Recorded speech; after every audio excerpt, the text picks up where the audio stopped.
Hej kära underbara fina följare. Det är Fanny Fransén här, Lily Konvalj som jag också kallas på Instagram. Ja, nej men ni får ursäkta, jag gjorde typ en lång video om det här tidigare men datorn avbröt den eftersom den insisterade på att göra en jobbig uppdatering. Jag blir så trött. Men ja, nu hoppas jag att jag kommer igenom. Jag tänkte göra någonting nytt. Den här videon är mest avsedd för YouTube, men jag kommer göra en liten snutt för Instagram också, bara som en liten teaser-trailer eller liknande. Men i vilket fall som helst, jag tänkte göra någonting nytt idag som jag inte har gjort tidigare. Nämligen att jag ska berätta om brott då, som många YouTuber gör, både internationella och svenska YouTuber. Istället för de tråkiga videorna om att öppna paket och prova hemexperiment så tänkte jag göra något helt nytt. För jag vill att den här kanalen ska vara så blandad och utomstående som möjligt. Jag tänker det brukar folk tycka om. Men jag har länge i några års tid fokuserat på ett fall, Cleveland-fallet. Det finns en film om det som heter Cleveland Abduction. Men jag tycker att om ni verkligen är intresserade av fallet så ska ni läsa böckerna. Som är 2 stycken. Ja, det finns flera men jag återkommer till det sen. Till att börja med vill jag bara varna er att är ni känsliga tittare så ska ni inte kolla på den här videon. För det här är ett väldigt rysligt brottsfall om 3 kvinnor som satt fångade hos en galning i nästan ett decennium. Eller inte nästan, några satt i ett decennium, en lite mindre än ett decennium, en mer än ett decennium. Och det är jätteotäckt. Det är en otäck historia, så jag tycker att är ni känsliga då ska ni inte titta på den här videon. Då ska ni klicka på ett annat videoklipp nu och se något annat. Men nu är jag varnat er. Om ni fortsätter att titta så har jag varnat er i alla fall. Men i vilket fall som helst. Det var i Cleveland, Ohio i USA då, men det vet ni ju. Som 3 kvinnor satt fångade hos en galen man, Ariel Castro. I mellan 9 till 11 år. Sen blev det 4 kvinnor eftersom en av kvinnorna fick barn med honom. Men det kommer jag till senare. Men jag tänkte börja med att berätta om hans första offer. Det var 2002. Men i alla fall, för att man ska förstå hennes situation lite bättre så måste jag berätta kort om hennes bakgrund. Hon heter Michelle Knight. Nu har hon döpt om sig till Lily Rose Lee. Och hon skildrar i sin bok 11 år i fångenskap som den heter på svenska och Finding Me heter den på engelska.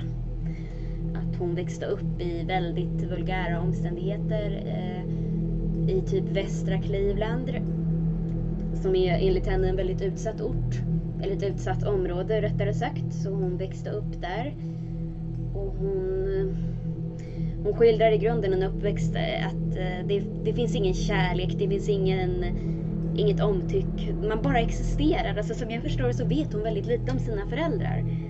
De bodde kanske typ, var hon och hennes familj, hennes bröder och sen en massa andra släktingar och andra personer som bara dök upp hemma.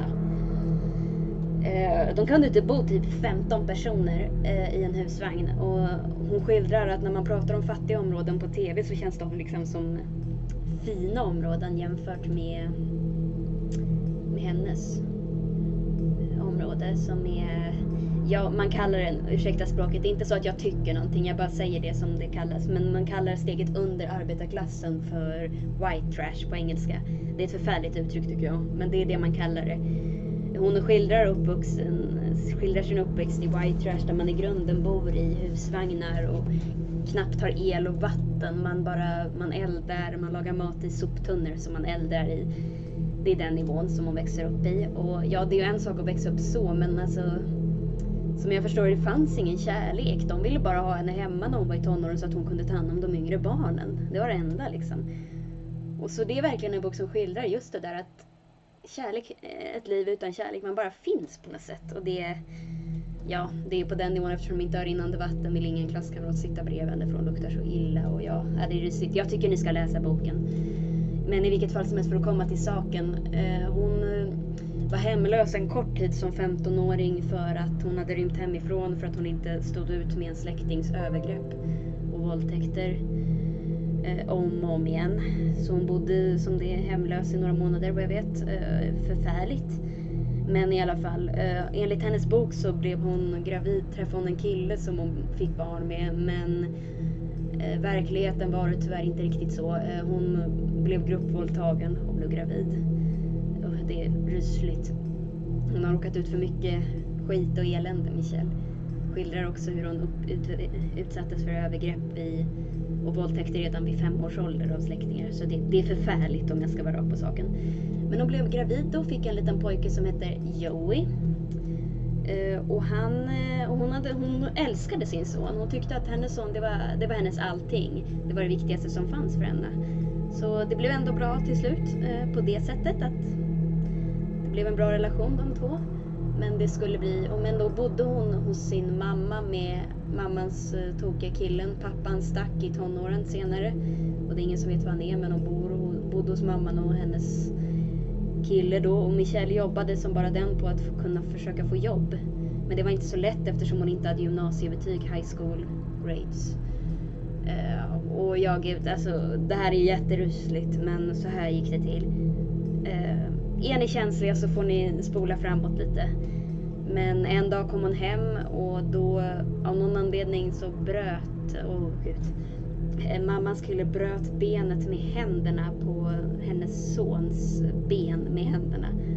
Alltså det är så rysligt. Alltså, i filmen har de gjort så att han puttar honom och så att han bryter benet. Men i boken så bröt han det faktiskt med händerna. Det är så rysligt.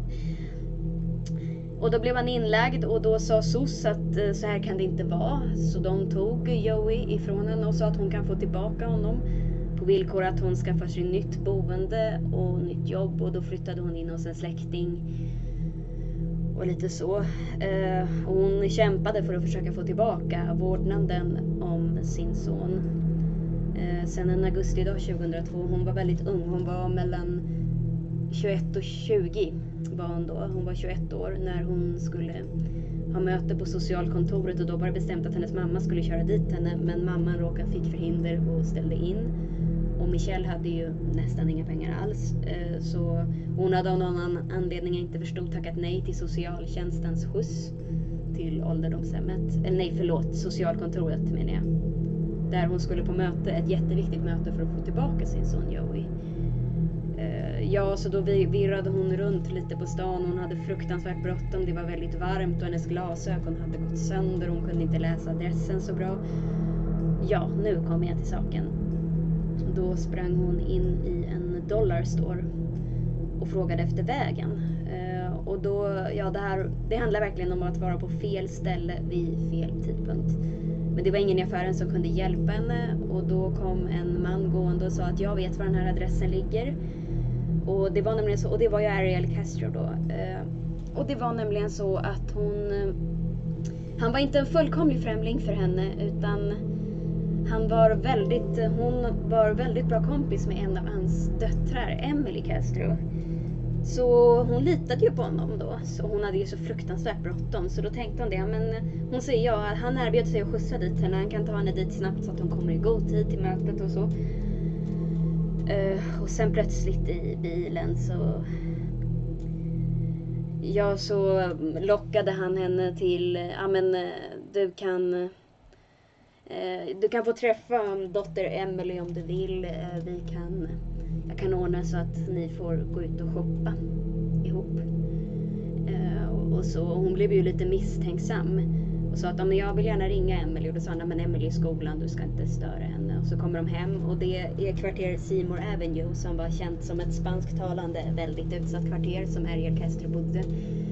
Ja, det var så där att containerna var fyllda med soptunnor med soppåsar, så det var jättesunkigt och hon hade faktiskt en ond aning när hon satt i bilen. Så då parkerade de den och då sa han, men min hund har fått valpar, vill du komma in och titta?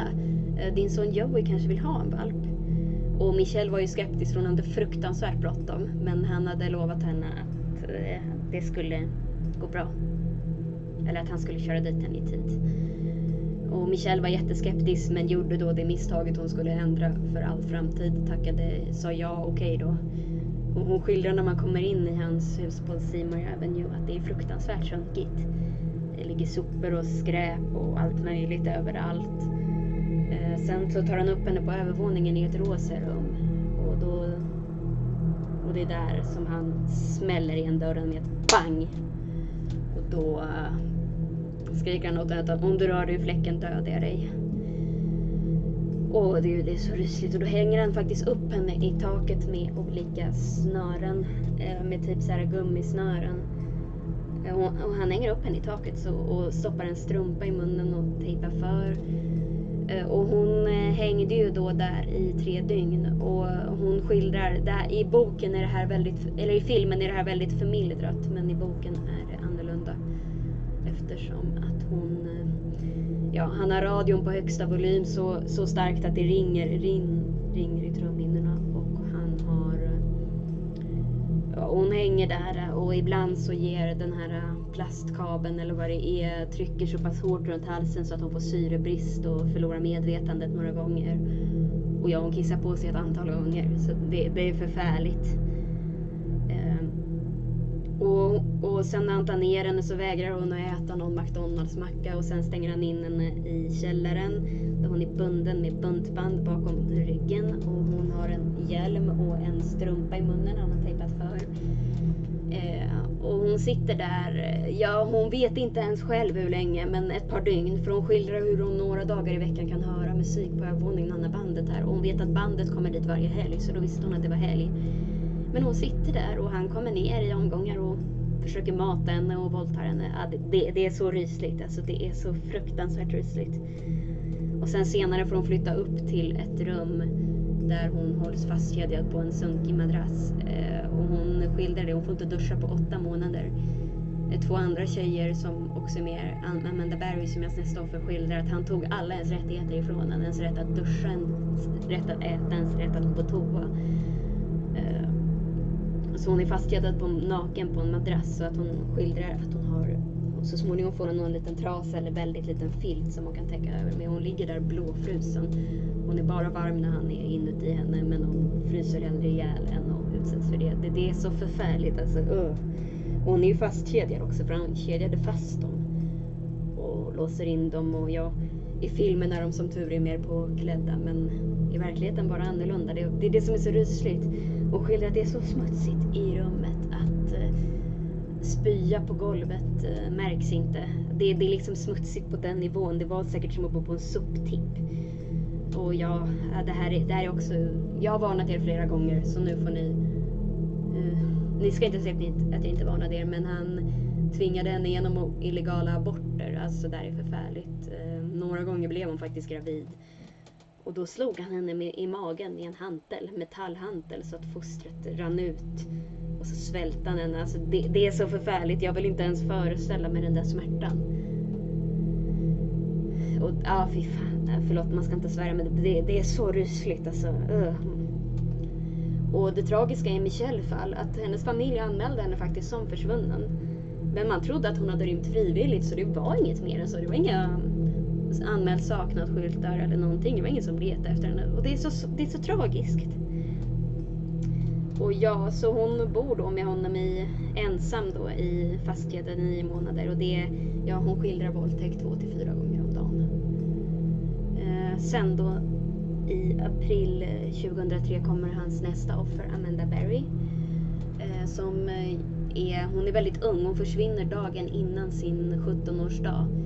Hon är 16 och skulle fylla 17 den 22 april. Och där är då i april 2003. Och hon försvinner den 21 april 2003. Hon gick i skolan och jobbade extra på Burger King. Och hon hade egentligen tänkt sjukanmäla sig den dagen då hon inte ville jobba dagen före sin födelsedag. Men bestämde sig själv för att ta sig i kragen och jobba ändå. Och då promenerar hon hem från affären, från Burger King, och i sin Burger King-uniform, och hon säger att hon inte tycker om det. Hon gillar inte att promenera på gatan i sin Burger King-uniform. Hon säger att det är ett väldigt utsatt område, så man ska helst inte promenera själv. Men det gör hon, och så först ser hon bilen där Ariel Castro kommer förbi med en tjej hon känner igen vagt, Angie Castro, som hon kände sedan tidigare. Och då hon ser honom först med henne, och sen senare möter hon honom igen och han erbjuder henne skjuts hem. Och av någon anledning säger hon ja, och han använde något annat barn som lockbete. Det var någon av hans söner som hon jobbade med Så man säger, man vill inte träffa honom. Jag kommer inte ihåg vad han heter tyvärr. Det är inte Ariel Castro Jr. Det är någon annan son. Och hon säger, ja visst okej. Och sen så börjar han också använda dottern Emily. Ja men hon är hemma, ni kan få pengar och gå och shoppa tillsammans. Alltså det är så rysligt hur man kan använda sina barn som lockbete så. Och då åker hon till Seymour Avenue. Och då hade hon på vägen ringt sin syster Beth Barry. Och sagt att hon var på väg hem. Och så kör de in på Seymour Avenue. Och han säger att du får gärna möta Emily. Hon är här inne. Och av någon anledning går han med. Hon går också tyvärr på det där. Och det tragiska är att det som jag tyckte var lite konstigt, men jag klandrar inte Amanda, var att han tyckte att hennes mobil var så häftig så han frågade om han inte kunde få låna den. Så innan hon går in i huset så ger hon honom sin mobil. Det tycker jag var lite konstigt faktiskt, om jag ska vara rak på saken. Och då går de hon går in i huset då, och han säger, ja men Emily är typ i rummet där uppe. Och då går hon in där och då smäller han igen dörren och hon frågar, vad gör du för någonting? Och då tvingar han henne att ta av sig byxorna. Ja, det är så rysligt, ni förstår vad som händer. Hon hade på vägen dit på avstånd sett en annan kvinna, eller förlåt, innan han smäller igen dörren så hade hon på vägen dit sett en annan kvinna inlåst i ett rum. Michelle då, men hon hade bara sett henne på håll och då hade Ariel Castro sagt att men det där är bara en rumskamrat, en hyresgäst. Det hade Amanda inte noterat då, att hon också var en fånge. Men i vilket fall som helst, han smäller igen dörren och våldtar henne och sen stänger han in henne i källaren då, som för Michelle, hon sitter fastbunden och skiljer upp buntbanden i grunden, typ skär igenom handleden för de sitter så tajt. Och hon har hjälmen på sig som Michelle och han tar av henne alla kläder. Hon beskriver det i sin bok. Amanda och den andra tjejen skrev en egen bok som heter Hope. Och den finns inte översatt på... Hej, ni får ursäkta, det bröts. Men jag ska fortsätta där jag slutade. Amanda hålls då inlåst i källaren. Och ja, han gör väl som i Michelle då. Att han våldtar henne och misshandlar henne, matar henne. Det är så rysligt. Och hon skildrar till och med i boken att han tvättar håret på henne. Alltså det är så rysligt alltså. Och senare får hon flytta upp och då får hon ta det större rummet och Michelle får flytta till ett mindre rum. De sitter inte i samma rum och det är typ en kedja mellan deras väggar som gör att de är ihopkedjade fast genom olika rum. Och Castro hade sagt att de fick inte tala med varandra. Och Michelles perspektiv är att hon ibland försöker ropa på Amanda för att... Men hon hör henne inte så mycket på grund av ljudet från hennes tv. Amanda fick den bästa tvn, Michelle får en sämre tv. Hon fick en tv i julklapp av honom. Så ja, Michelle skildrar ibland när han ligger ovanför henne att hon tittar fram så här och tittar på American Idol och liknande. Så det är det hon gör. Och ja, men hon träffar inte Amanda så ofta. De stöter på varandra den första tiden. Michelle hade ju varit där 9 månader när Amanda kom. Och de stöter på varandra ett par gånger. Men inte så ofta. Och ja, Michelle skildrar möten med Amanda som varar i mindre än en halv minut. När han inte ser på. Men de är ju väldigt rädda för att tala med varandra. Det är vid något tillfälle som Amanda skildrar hur hon möter Michelle i köket. Och hon berättar vem hon är. Och då säger Michelle att det vet hon redan. Hon vet redan vem Amanda är. För Amanda Barry blev ju till skillnad från Michelle faktiskt anmäld som försvunnen. Och hennes mamma och syster förstod ju att någonting var fel. Eftersom Amanda inte kom hem. I boken skildras det hur systern noterar vad konstigt att Amanda inte har varit hemma. Hon tog sig alltid en dusch efter jobbet och duschen var inte våt. Ja, det var så mycket. Och hennes mamma då, Luana Miller, som tyvärr dog innan hon fick veta vad som hänt, anar ju också att någonting är fel. Någon har henne. Men det är ingen som tror. Polisen tror inte på det. De säger men de kommer säkert hem. Och de säger men vilket barn skulle rymma dagen innan sin födelsedag när de planerat fest och hon lämnade alla pengar hemma. Vilket barn skulle göra det? Så mamman och systern anar ju det. Men någon har henne. Så det fortsätter ju så. Och Amanda och Michelle skildrar att det enda som är värre än våldtäkt är att höra någon annan bli våldtagen. För hon hörde Amanda skrika jätteofta Amanda blev hans favorit och Michelle hans slagpåse. Och det är liksom samma sida av två mynt. Båda delarna är förfärliga. Så de är ju där då i två olika rum. Stöter bara på varandra ibland. Inte så ofta. Ja, så det fortsätter så där. Och i Amandas fall så blir ju många så här missing posters. Och ja, folk går till och med tänder ljus för henne. Och ja, Amanda skildrar hur hon på TV ser sin mamma och syster som letar så efter henne. Jag kan inte föreställa mig den. Och ibland ger han henne, eller vi håller hennes mobil framför henne och låter henne höra meddelandena. Alltså jag vill inte ens föreställa mig den där smärtan att familjen letar efter henne desperat. Bara här och någonstans. Och jag vill inte ens föreställa mig det där. Alltså åh gud. Alltså det är förfärligt. Så det fortsätter så. Att han fortsätter att misshandla dem både psykiskt och fysiskt inom det där. Och ja, de försökte faktiskt spåra Amandas mobil, men vi ska komma ihåg att det var 2003 så man lyckades inte så bra med det. Man lyckades spåra den en bit och sen behövdes den slå på en timme för att man skulle kunna spåra den igen. Och ja, innan vi dömer så ska vi veta att det var 2003. Det var inte lika lätt att spåra en mobil då som idag. Men ja, det står en hel del i Amandas bok, Amanda och den andra flickans bok Hope, som jag tycker ni ska läsa om ni är intresserade. Och ja, det fortsätter så där ett år till och sen en annan aprildag 2004 så är den tredje flickan då, Gina de Jesus. Eller Georgina de Jesus. Hon är väldigt ung, hon är bara 14.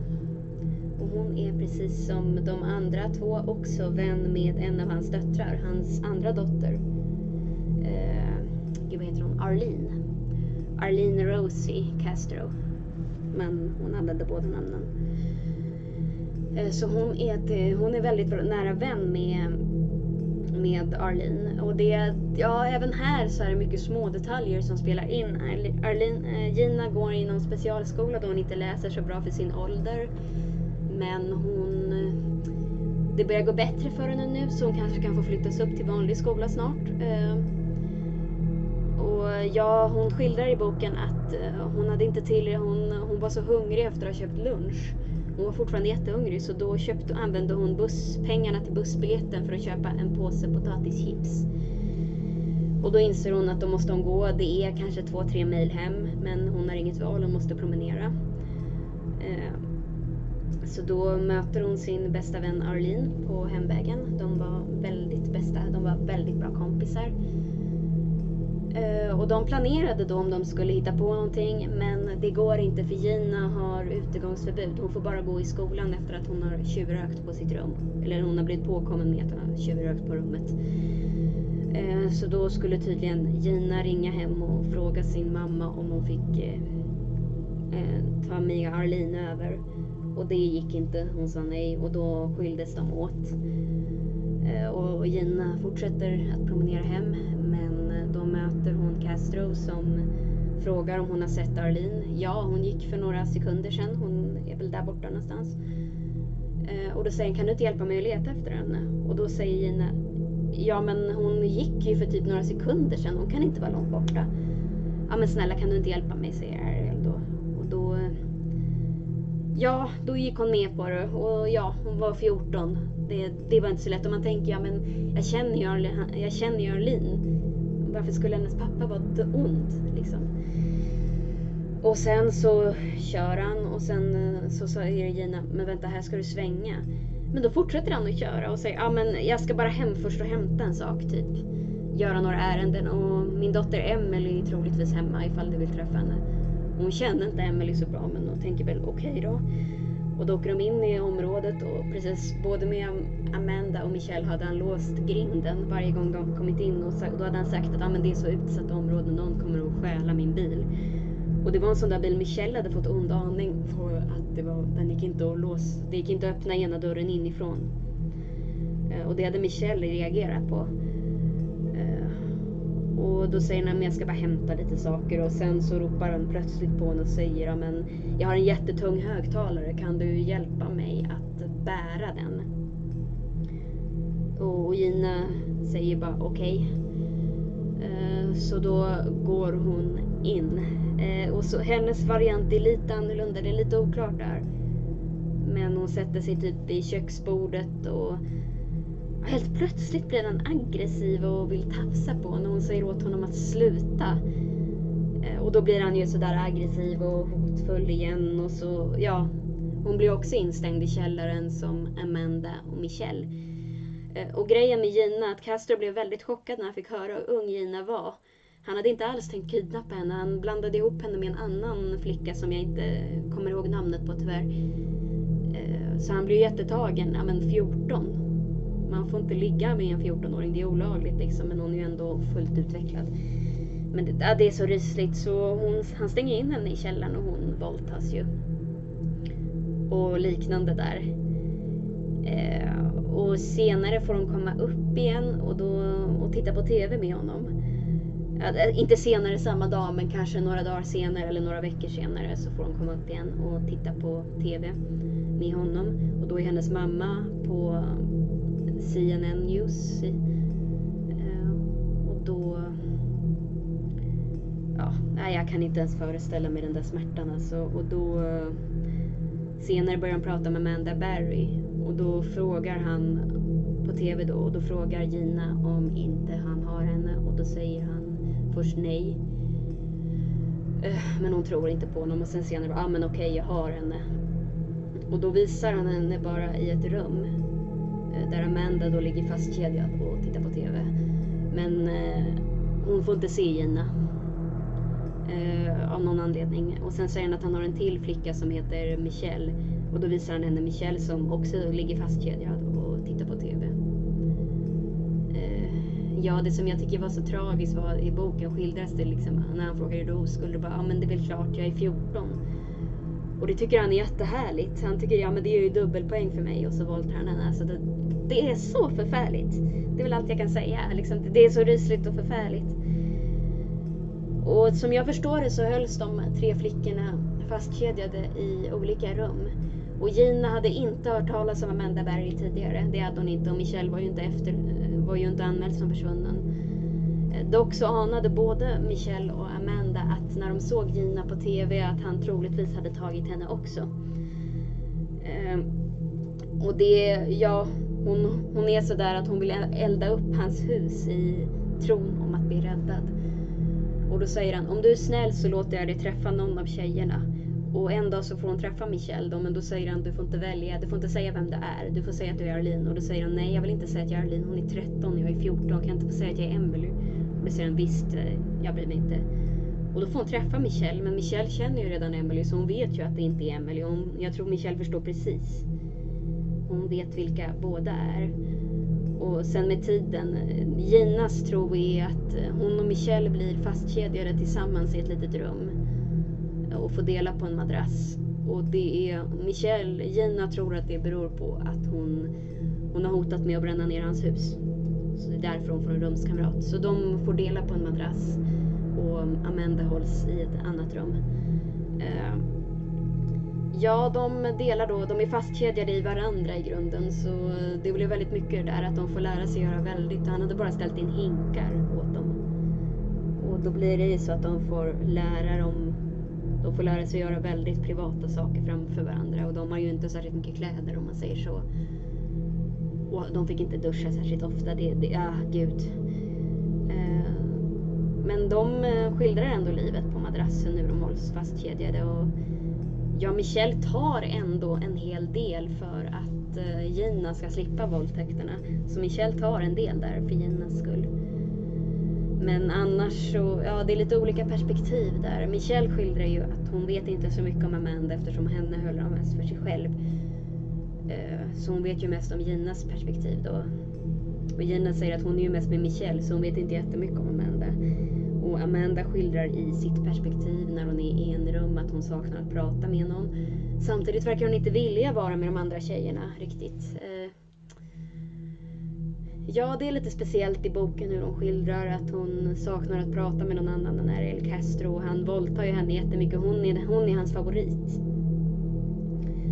Medan Michelle är den han gravt misshandlar och torterar i grunden. Så Michelle är slagpåsen, Amanda är favoriten. Och det var inte lätt att vara något av dem. Som Amanda skildrar ju då hur hon tycker att det är ensamt och hon mår väldigt dåligt av det. Och samtidigt vill hon inte vara med de andra riktigt. Ja, nej men gud, jag måste nämna det här eftersom Michelle hade innan Amanda kom fått en valp av honom som han senare tog livet av. Ja, det är så förfärligt liksom. Han gjorde den illa på så många sätt. Och de här tjejerna, Michelle vet ju det eftersom hon har suttit inne så länge. Han fejkar ibland att han har glömt låsa något av hänglåsen så att de ska försöka fly. Men då har han ju gömt sig i närheten. Sen varje gång de försöker rymma så blir det ju mycket misshandel. Och så säger han, men jag kan inte lita på er. Så ja, det är så rysligt. Men ja, Amanda skildrar det där att ibland är hon avundsjuk på att Michelle och Gina får så mycket mer. Och hon håller hans apparat. Samtidigt verkar hon ändå tycka om att vara den här lite speciella, inte en del av fången-teamet. Ja, det är min tolkning av det när jag läst Amanda och Ginas bok Hope. Ja, så det fortsätter ju så här, men de träffar varandra ibland. Michelle skildrar att vid ett tillfälle hålls de alla tre inlåsta i hans källare. Och vid ett annat tillfälle skildrar Amanda och Gina att de hålls inlåsta i källaren. De är fastkedjade men de har ingen munkavel eller så. För då har han döttrarna på besök som vill se sina gamla rum. Och de har blivit misstänksamma eftersom de aldrig fått göra det, för där håller ju de till. Och då blir Amanda jättesur som måste vara med dem. Hon vill inte göra privata saker framför dem. Ja, det är lite lustigt. Han har på något sätt lyckats vända dem mot varandra. Men sen börjar de prata och de passar väldigt bra ihop. Liksom. De kommer bra överens de tre. Sen pratar de om flykt liksom, men ja, där säger de det. Ja, men Michelle är så kort, hon är inte ens 1,50. Och de säger det, de tre mot Kester, och det är som tre valpar mot en grizzlybjörn. De har inte en chans. Och ja, och de hålls också inlåsta i garaget tillsammans samtidigt. Och då skildrar de värmen, att de alla mår så dåligt och sådär. Och ja, de skildrar att de får jättemycket hamburgare med pommes. Ibland får de riktig mat, men det är inte så vanligt. Riktig mat som hans mamma lagat. Och ja, jag glömmer aldrig när de skildrar i garaget. De har faktiskt att han kommer och väcker Amanda när de delar på den där madrassen för att våldta henne. Ja, det är förfärligt liksom. Och de har faktiskt en chans att rymma med bilen, men misslyckas. Men det var nog inte så enkelt. Och han hade sagt till dem när de var inlåsta i källarna och hade barnen på besök: om ni ger ifrån er ett enda ljud så kommer jag ner och skjuter er. Och det hade han sagt även till Gina och Michelle tidigare, att när han hade besök: om ni ger ifrån er så mycket som ett ljud på övervåningen så kommer jag upp och skjuter er. Amanda också. Och det hade han sagt varje gång, så på så sätt kan man ju förstå varför går de inte ifrån sig något ljud från källaren. Men de törs inte, för han har ett pistol, och då vet att om han lyckas bortförklara det så kommer någon av dem bli gravt misshandlade. Så de vet det. Det är det som är så lustigt. Det finns ingen chans alls att fly från det där huset. Och han har ju bommat igen alla fönstren från insidan. Och de hålls ofta fastkedjade och inlåsta. Så det finns liksom inte någon chans att rymma. Så ja, det skildrar ju det där. Och sen med tiden, det går år efter år, så blir ju Amanda gravid. Det är år 2006 och hon blir gravid. Ja, och hon får behålla barnet till skillnad från Michelle, för där har han ju tvingat henne igenom illegala aborter flera gånger om.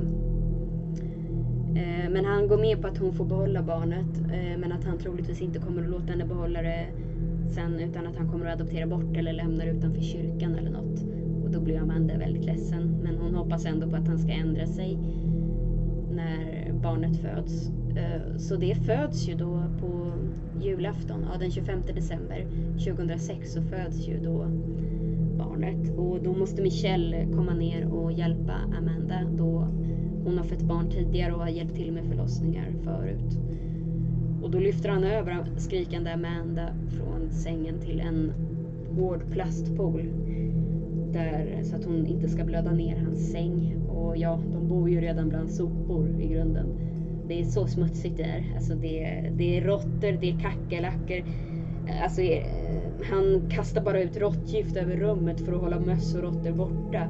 Och han täpper bara igen madrassen med tejp för att hålla kackerlackor och vägglöss borta. Alltså det är som att bo på en soptipp. Så ja, men Michelle hjälper henne och då är det tydligen så att Amanda skriker ju så när hon ska föda barnet. Och Michelle säger att det kan hon inte rå för, hon har jätteont. Och då sätter han på musik på högsta nivå. Det är typ det han gör varje gång de ger från sig, döljer ljudet med hög musik. Och ja, Michelle sa att när barnet föddes att om barnet inte kommer ut vid liv, om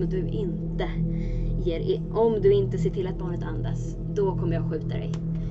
Så han hotar henne med det och hon får ju liksom göra lungövningar på barnet som sen vaknar.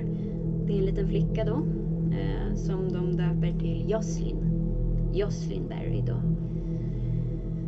Ja, det är lite olika vändpunkter. Ja, just det, jag måste nämna en annan grej. Flickorna vänds lite emot varandra.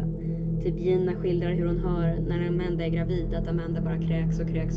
Och då imiterar Gina henne med fake-spyor. Så det är som att de på något sätt är väldigt avundsjuka på varandra. För Amanda har ett stort rum med egen säng. Med en riktig säng. Gina och Michelle har ett jättelitet rum där de delar på en madrass. Och Amanda får alltid det bästa maten. Det bästa av allting. Hon får säkert de bästa kläderna också. De får väl inte kläder så ofta, men ibland. Så de skildrade att hon och Amanda och barnet Jocelyn, alltså pappa Ariel blir så förälskad i barnet när han ser henne, så han väljer att Amanda får behålla henne, men hon måste lära sig att amma det, för han kan inte köpa modersmjölksersättning, för det kommer folk bli misstänksamma. Och Amanda skildrar till och med att han hade en amningsvideo hemma innan det, att sån var han. Mycket porrfilmer och så. Usch. Men ja, så Amanda bor då i det stora rummet med Jocelyn. Och ja, Michelle skildrar då, till en början är de ju fastkedjade, och Michelle skildrar hur Jocelyn är som ett litet ljus i mörker. Hon är ofta glad och hon springer runt och sådär. Och ja, när hon är gammal nog, då bestämmer sig Ariel Castro för att nu ska de slippa kedjor, för hon blir misstänksam. Och just det, Gina och Michelle och Amanda behövde alla ändra sina namn när Jocelyn föddes, så att hon inte skulle råka nämna de namnen av misstag. När Ariel Castro tog ut henne, för det gjorde han jättemycket. Och då bestämde sig Michelle för att hon och Gina skulle välja något själva. Ariel Castro skulle inte få hitta på namnen åt dem. Så Michelle kallar sig för Jojo. Hon ville gärna heta Lee, som är sonens mellannamn, men det påminde om hans barn, tyckte han. Och Angel tyckte han inte passade på henne. Så då valde hon Jojo för att hon tyckte om det godiset. Och Gina väljer namnet Chelsea bland några alternativ. Och Amanda blir Nandy. Hon skildrar i boken att hon brukar kallas för Mandy, men då blir det Nandy. Så då har de alla, när Jocelyn är i närheten, så får de bara använda sina fejknamn. Så det är ju Jojo, Chelsea och Nandy. Och så, ja, det är väl då att hon växer upp där. Och ja, han älskar henne jättemycket, Ariel Castro. Så enligt dem så var det inga övergrepp eller våldtäkter på henne. Och han tar ut henne till stan ibland och sa att det var en kompis, att det var sambons dotter och sådär. Det visade sig sen att Angie, en av hans döttrar, sa att nej, det där kan inte vara det där. Det där ser ut som hennes syster Emily i den åldern. Så hon blev faktiskt jättemisstänksam och trodde att hon hade en okänd syster. Det hade hon ju också. Så ja, det fortsätter där att Jocelyn växer upp och han tar ut henne. Amanda jobbar på att hon ska få typ träna sig mot rött och grönljus, och att hon undervisar henne i hemmet och sådär. Men det är inte så lätt ändå, för Jocelyn är jättemisstänksam. Hon förstår ju att någonting inte är rätt. Barn anar ju sånt. Så ja, Gina berättar också i boken att en dag 2012 så har Castro träffat hennes mamma som delat ut missing posters. Och då har han tagit emot den. Och då ville Gina ha den, så hon fick den, som hon dekorerade med mat och godsaker och glitter. men satte inte upp den på väggen då Jocelyn kan läsa. Och ja, det är ju lite så. Det tragiska för Castro skulle att han hade faktiskt hjälpt Amandas mamma att leta efter henne. Men Amandas mamma dog 2006 av problem med hjärtat. Det är jättetragiskt. Hon fick aldrig veta vad som hände med hennes dotter Amanda. Och samma år så föddes ju Jocelyn då. Så det fortsätter väl så att hon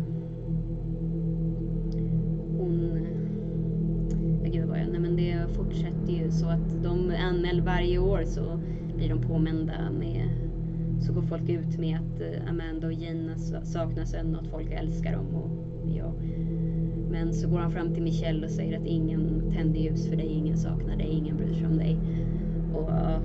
Och så är det ju, ja, väldigt mycket det där att Michelle misshandlar han jätteofta, så hon säger det att hon har nervskador efter det där. Jag vet inte hur det är riktigt med Amanda. Amanda skildrar ingen riktigt sådär misshandel. Eller det är klart att det är misshandel, men inte på den nivån. Medan Gina slår han ibland med en tidning och kallar henne dumma saker. Och ja, det är så himla mycket mer. Men jag vill inte avslöja allt, för jag tycker ni ska läsa både Michelle Knights bok och Amanda Berry och Gina DeJesus bok. Det tycker jag faktiskt. Men ja, de växer upp i det här huset och det skildrar att ibland fick de ju inte så mycket mat och så. Men tack vare Jocelyn så slapp de kedjor. Så det kom en dag, det var i maj 2013, då han gjorde 2 misstag. Han glömde att låsa in Amanda, vilket han alltid gjorde i vanliga fall, Amanda och Jocelyn. Och även Michelle och Gina, och han glömde att låsa ytterdörren. Så då kommer Jocelyn upp och säger, men mamma, pappa har åkt till Momo. Och då frågar Amanda, är du säker? Det är säkert ett spratt. Och då kollar de runt hela huset, kollar bakdörren och säger, hörde du när pappa åkte iväg? Och då säger hon, ja, det gjorde hon. Lilla 6-åriga Jocelyn. Och sen noterar Jocelyn att dörren är öppen. Men säger hon, mamma, du kan inte gå inte utomhus, pappa kommer bli jättearg. Och Amanda är ju då absolut skiträdd att han ska dyka upp från ingenstans och döda dem. Ja, det är lite komplicerat. I boken ber hon Jocelyn springa upp och gömma sig för säkerhets skull. Men sen när hon noterar att han inte är i närheten så ber hon att Jocelyn ska komma ner jättesnabbt. Och det gör hon. Och det är en nätdörr emellan som är låst. Men Amanda lyckas då, dörren är öppen, hålla ut en arm. Och skriker på hjälp i panik då. Skriker hon på hjälp och det tar ett tag, liksom folk kommer fram och säger att du kan inte vara Amanda, för Amanda är död. Men hon fortsätter skriker ändå, liksom, spelar roll vem jag är, släpp ut mig, jag har varit fångad där eller i evigheter. Så ja, då till slut slår de in dörren och Jocelyn kryper ut skrikande och Amanda kryper efter. Och hon skildrar i boken hur hon springer med en skrikande och orolig Jocelyn i armarna. Och sen erbjuder en annan granne att du kan komma in så kan vi ringa polisen. Men hon vågar inte gå in i det huset för hon har redan rymt från ett rysligt hus. Och jag tror inte, det går inte att föreställa sig den paniken. Han kan komma tillbaka när som helst och fånga henne igen och döda de andra. Liksom. Jag dödar dem alla. Och då får hon låna någon dams mobiltelefon där hon ringer 911. Help me, I'm Amanda Berry. I've been missing for 10 years, but I'm here and free now. Att hon behöver polis så snabbt som möjligt. Och de är så här, men vi skickar ut poliser så snart vi har tillgång till dem. Och bara säger, nej, ni måste skicka ut dem nu. Han kommer tillbaka vilken sekund som helst, han kommer döda oss. Och det är, hennes samtal finns inspelat, det kan ni se på YouTube. Men ja, det måste ha varit panik alltså, när hon ringer. Men 3 minuter senare kommer poliserna och de går in då och hämtar Gina och Michelle som då satt och såg Hilary Duffs movie According to Greta. Och de var ju jätterädda när poliserna kom in först att det verkligen var poliser. Att tänk om det var ett trick, tänk om det var skurkar. Så de gömde sig först, men sen när de ser att det är poliser blir de ju helt ställda och kramar dem och sådär. Så då togs Amanda, Gina, Michelle och Jocelyn till sjukhuset. Michelle var jättesjuk. Hon hade någon bakterieinfektion i magen som gjorde att om Amanda inte hade försökt rymma, inte hade rymt, då hade Michelle varit död inom några dagar. Och hon hade tidigare nästan dött av senapsallergi. Och Gina hade blivit jättesjuk av vägglöss och sådär. Så det var rusligt. Så Michelle rullas in på bår i akutrum. Och hon hölls på sjukhuset i flera veckor efter det där. Det var ett under att hon var vid liv ens. Och Amanda och Michelle åkte, som jag förstod det, hem något dygn efter eller 2. Och Amanda skildrar hur mostern och systern kommer på besök. Och Amanda insisterade på att hennes mamma måste få en grav. Och sen så kom ju Gina och träffade sina föräldrar. Och Gina har ju varit borta i 9 år, Amanda i 10 år. Och jag tror inte det går att föreställa sig att få se sitt barn vid liv efter att ha varit försvunnet så länge. Särskilt eftersom så många trodde att de var döda. Det är mycket så i boken att vissa mördare påstår sig att ha dödat dem och begravt kroppen på olika ställen. Och då har de hört dem utanför. Det är ju inte klokt. Så ja, nej, men i boken är det lite så att Gina och Amanda har ju sina familjer att återgå till. Men det har inte Michelle. Så hon blir väldigt bra vän med en sköterska på sjukhuset. Och så, men hon vill inte träffa sin mamma. Mamman åker långt för att träffa henne. Men Michelle vägrar träffa henne. För att hon har ju inte letat efter henne. Eller så. Så hon vägrar faktiskt att träffa sin mamma. Med all rätt, tycker jag. Och jag och hennes son då, om jag säger så här, Gina åkte hem till sina föräldrar och sina syskon igen och försökte, hon var ju 23 år gammal då. Hon hade bestämt sig för att försöka ta igen hela skolan. Så hon åkte hem till sin mamma och pappa och syskon. Och Amanda åkte hem med Jocelyn, syster Beth. Och så kom mostern med syster Beth. Hon och systern och Jocelyn bor tillsammans. Hennes pappa har hon kontakt med, men de har en väldigt laddad relation. Så ja. Medan Michelle bodde väldigt länge på sjukhuset. Sen fick hon flytta till något hem där hon kunde bo en period. Och hon valde då att starta om livet på nytt. Och hon ville veta hur det hade gått för Joey. Men då visade det sig att Joey var placerad i ett väldigt bra fosterhem. Och hon fick inte träffa honom. Och då blev hon ju väldigt upprörd. Först bestämde sig sen för att inte överklaga det. Hon vill inte ge sig på Joey. Om han har det bra så är det det som är huvudsaken. Så hon får några bilder på honom ibland. Det är det liksom. Och jag som jag förstår att Michelle Knight har gift sig igen. Hon skulle gärna ha barn, men hon kan inte efter all misshandel och tortyr. Men hon har gift sig i alla fall. Och skrivit en annan bok som heter just Life After Darkness. Den är inte heller översatt. Och så, ja, det är så det är då för Michelles del. Och ja, jag vet inte hur det är riktigt med Amanda Berry. Men jag vet att hennes barn Jocelyn går i skolan. Och hur mycket Jocelyn vet, det kan man fråga sig. Men säkerligen så anar hon mera än vad man tror. Gina har gått ut med medien att hon inte vill skapa familj. Så det kanske hon inte vill. Gina skildrade just det där att det var som att hon fortfarande var 14 när hon kom hem igen. För hon hade ju förlorat så mycket av sitt liv. Hon kändes inte som 23. Och Amanda har, som jag förstått, tagit igen skolåren nu. Hon är typ med något sånt där programledare i något program om försvunna barn. Jag tror Gina gör något liknande. Och Michelle, hon har skrivit sina böcker och jobbat som kock. Och ja, det där huset på Seymour Avenue, det revs bara några månader senare, som tur var. Och så var det ju också Ariel Castro. Han blev dömd för över 900 brott. Michelle valde att vittna på rättegången, men det gjorde inte Amanda och Gina. De hade släktingar som gjorde det åt dem istället. Och han blev då dömd för livstid, plus 1000 år, utan någon som helst möjlighet till att överklaga. Tyvärr så, Michelle sa det själv, han förtjänar inte döden, det är för snällt. Så hon sa då att du ska sitta instängd som vi gjorde. Ditt helvete har precis börjat. Sen tog han livet av sig några månader senare. Han hängde sig i cellen ett par månader senare. Så det var slutet för Castro. Och hans dotter Emily arresterades något år efter att ha misshandlat en bebis. Så det var en hel del galet i den där familjen. Men ja, så går det till för de kvinnorna. Jag tycker de är fantastiska som överlevde den där tortyren mellan 9 till 11 år. Jag tycker om alla tre faktiskt. Både Amanda Berry, Gina DeJesus och Michelle Knight. Jag tycker om alla tre är fantastiska faktiskt. Och jag hoppas att Job Slim Berry får ett bra liv. Så det är väl liksom det jag kan säga. Men det där är hela historien om Cleveland Abduction.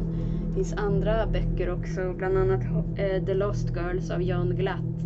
Men det är mer en kriminalbok om fallet. Där är det väldigt mycket som inte är sant, ska ni komma ihåg. Det var så mycket så att jag störde mig på det. Men jag tycker ni ska läsa Michelles bok 11 år i fångenskap och Amanda och Ginas bok Hope. Det tycker jag faktiskt. Och jag och Michelle erbjöds vara med och skriva på Hope, men vill inte. Men jag tycker på riktigt att ni ska läsa dem. Jag tycker till och med det vore riktigt bra om ni läste dem, om ni är roade och sånt här. Men men det var allt för mig. Men jag hoppas att ni uppskattade videon. Och som sagt, det här är en otäck historia, men ändå otroligt viktig.